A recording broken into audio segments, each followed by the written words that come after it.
Hi everyone, my name is Khurum and I'm an award-winning filmmaker and photographer. I've been shooting content for over 15 years. So I thought I'd mix it up on my YouTube channel and review some gear and show you some of the equipment that I own and give you some tips and tricks along the way. And I'll also be creating content on like Lightroom, Photoshop, Premiere Pro, some of the applications that I use.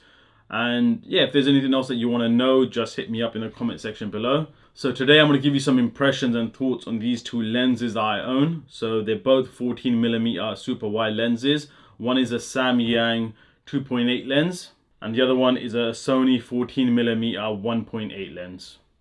So now in regards to the weight, the Sony is much lighter. It comes at around 460 grams, whereas the Samyang is roughly 540 grams. So there is a big noticeable difference between these two lenses, even when I'm holding them like this. And personally now, I shoot a lot of content and I much prefer lighter equipment. And especially when I'm gimbaling, I much prefer having my Sony lens on the gimbal because it's a lighter setup compared to the Samyang. And the other thing you might want to consider is with these lenses is ND filters. So as you can see with this fisheye, you can't actually put a filter in front of the lens. You can probably use a matte box. Some of these lenses do come with rear ND filters that can be attached. So same with the Sony one, like you can't put anything at the front, but it does have space in the back that you can see. So you can put like a rear ND filter in the back of the lens. So that's another thing to consider. So we're also going to go through some test footage and you can see the image quality and the sharpness of the lenses and stuff like lens distortion, which will break down. One thing you do need to know is with the Sony lens, you can click the aperture. So it has a function here where you can change that. Whereas the Samyang, the 2.8 lens, it's set up like a cinema lens. It's got these gears here that you can use as a follow focus on it, and you can also change the aperture by the lens as well. You don't need to do it through camera. So when it comes to lens distortion, you'll notice some of the clips that I'm going to show you, the Samyang definitely has like a bigger distortion. If you see the side of the images, it sort of curves them. Compared to the Sony, it keeps it more like a straight line rather than like a fisheye look on the sides. So that's another thing that I prefer the Sony for.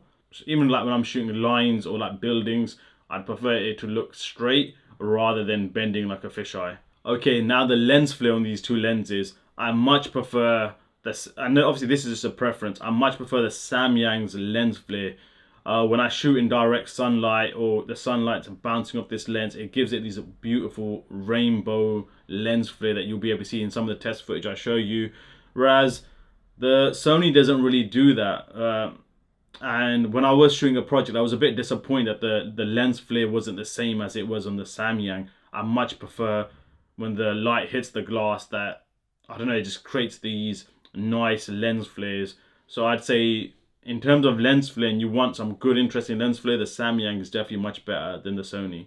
With the image quality and the sharpness, you can have a look yourself at some of the test footage. I mean, I don't notice too much of a difference.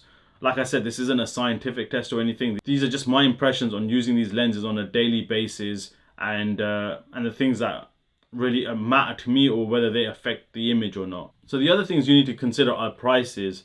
The Sony lens is roughly about 1,200. Maybe you can get it for $1,000 right now, but I paid 1,200 for it. Whereas the Samyang is 300. There's a huge price difference in between these lenses. Personally, I think they pretty much both do the same thing. I mean, it's great that this lens, the Sony lens, has autofocus. So that for me is a lifesaver because I don't really like manually focusing much. So having autofocus is great. You know, if you spend £300 on this lens, is it really worth spending another £800 to get the Sony version? I mean, to be honest, I don't really think so, unless you have that type of money to spend and spare.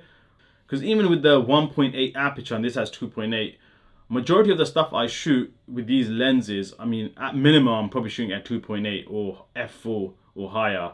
I wouldn't really shoot at 1.8 because it is so wide anyway, and then it's hard to see, you know, what's in focus and what's not in focus. So I don't think it makes a huge difference having a 1.8. So if you want good autofocus, a lighter build, and a lower f-stop, like 1.8, then the Sony is the clear winner. I think the Samyang is has an advantage when it comes to price point, and the fact that for me personally, it has a better lens flare. But I hope you like this video. Let me know in the comment section below if you'd like me to cover anything else, or if there's any other type of videos that you'd like to see. Please help support my channel as well by liking and subscribing. I really appreciate your support. Thank you.